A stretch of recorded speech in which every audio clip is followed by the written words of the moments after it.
the stroke by only using one arm at a time. If you're unable to do the drill, swim freestyle and focus on the following 3 key points. The focus is on the step. It's the first morning. I'm sat in the car park, and I've put the heater on. 12 degrees, it's dropping. On the agenda today, I'm going to be using this, which is in my swim bag. I bought a kickboard, which is going to really help with my alignment, and some of this stuff you have to self-teach. So as I say, I'm using a little bit of YouTube video, a little bit of my own footage, and also coaching notes to try and replicate and have a look and see if I can really start to work on keeping alignment in the pool a little bit better. I also can't still really use my legs that well, just because my hip is actually a little bit sore. So I'm going to be using the pool boy today. So I'll see you after the session for the review.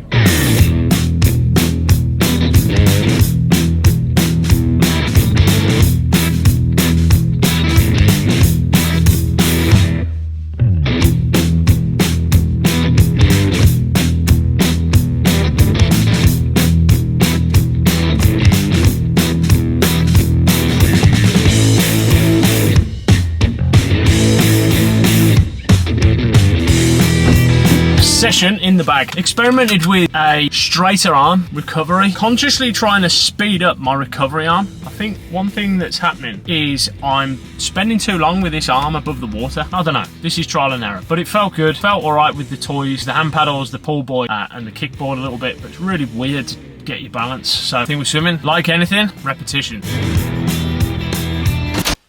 One thing I notice, and I don't know if this is purely because of the type of session or the environment, it's the only session where after I feel really hungry. So I'm gonna have some breakfast.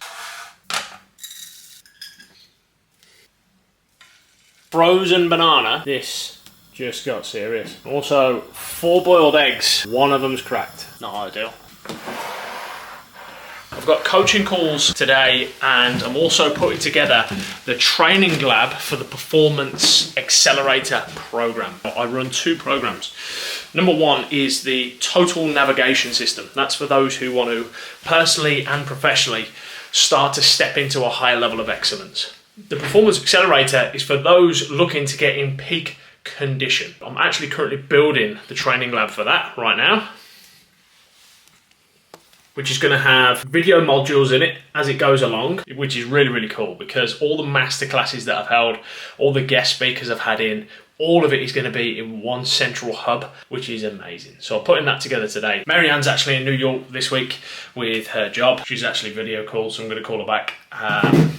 And yeah, that is the agenda for today. I want to use this as an opportunity to talk to you about something that I've had huge success with and my clients have had huge success with, and that is learning how to properly navigate. For context with this, click the link that's just popped up above. This is actually taking you to episode 1, where in that video I spoke about one of my clients and how hugely successful he's been thus far on his transformational journey towards where he wants to go. And the biggest thing that we worked on was learning to use the sliding scale of optimal, good, and okay. That basically means that each 3 of those scenarios is a win. You will fall to the level of that preparation, because that's more realistic to life. We all have an idea in our mind of how perfect it's going to be when this happens, this happens, this happens, but it doesn't take me to tell you this. A lot of the time that doesn't happen. What does happen is having to pivot, adapt, course correct, and it's how you respond in the moment that will determine your success. And to add to that, look at the speed in which we're operating now day to day. Something is going to fall apart, and we're going to have to respond in the moment. In order to respond effectively, it would be really useful if at the start of every week you plan out what 1% looks like for you to move the needle forwards towards your bigger goals. Then with that plan in mind, what are the steps necessary to implement and take action? And then step 3 is the reflection of that previous week, and what is the evidence to suggest that you've actually moved 1% that week. So going to the middle of that, the implementation, we need to navigate with 3 different scenarios of optimal, good and okay, or a plan A, plan B, plan C. Because if there's one thing that we continually give away, it's the one thing in which we actually only have control over, and that is your freedom to choose. Now, this actually comes from Man's Search for Meaning. This is about Viktor Frankl's experience in concentration camps. I won't go into this in any detail, but the biggest thing that he talks about in this book in particular is your freedom to choose how you respond. So rather than getting overwhelmed and getting distracted, we want to go from all or nothing to grey. We want to find those positions of grey, and that's only going to work if you allow yourself the time and space to effectively plan the scenarios necessary for the day. And this is where I take visualization and I don't look at it as like what a successful day could look like. I actually visualize what will happen when it doesn't go your way. And my clients find that more effective, to actually visualize what happens when things are going wrong, because that's more useful. Because in the moment you can see yourself before it happens of you doing the right things necessary to course correct.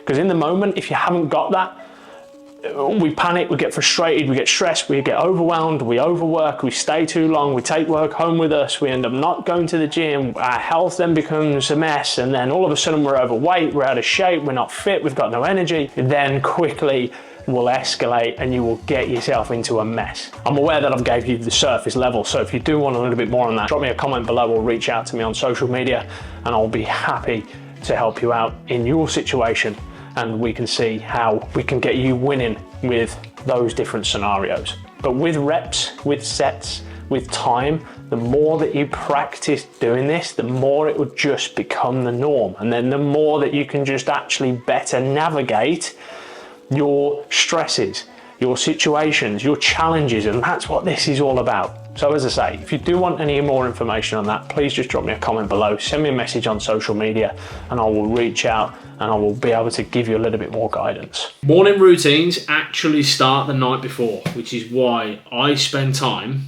before I wind down for the evening with simple notepad, pen and paper, and ultimately reflect on what has gone well today, what hasn't gone well, and how do I improve tomorrow. Simple observation, simple notepad, just ticking off the days as you go to ensure that you're accountable to moving the needle with the things that you need to do. And if not, you can see it when you write it down, because there's so much that goes on in your head every single day. It's really important to get it out on paper and see it visually for what it is. So, as I say, I'll line this up with my goals in Notion. So I've got a Notion account where I keep my goals for the year and I break them down. And then also my Google Calendar. Your Google Calendar is probably the most powerfulest tool in your arsenal. Plan everything in and put it in. And by the way, side note with that, change the default time from 1 hour to 15 minutes. Because when you look at your calendar, you think, oh, I won't be able to fit that in. It's because you're thinking about a gap, which is 1 hour. That's what I used to do anyway. Whether I'm just being a dumbass or not, I don't know. But changing it to 15 minutes is really useful and helps. And you can also fit more things in. So, as I say, I'm going to go and grab a little bit of food and head to bed, get packed up, ready for the gym tomorrow morning first thing for an upper body strength session. Then I'm swimming at the end of the week on Thursday or Friday, maybe this week. And then that is it. We are done. So what we've got tonight is Tesco's finest beef brisket with 2 eggs and 2 slices of sourdough toast from the Co-op. Doesn't look sexy, but it tastes some real, I've got to be fair. But as I say, sometimes this happens, so it is what it is. Then bed shortly, up early first thing, gym tomorrow morning, swim at the end of the week. See you then.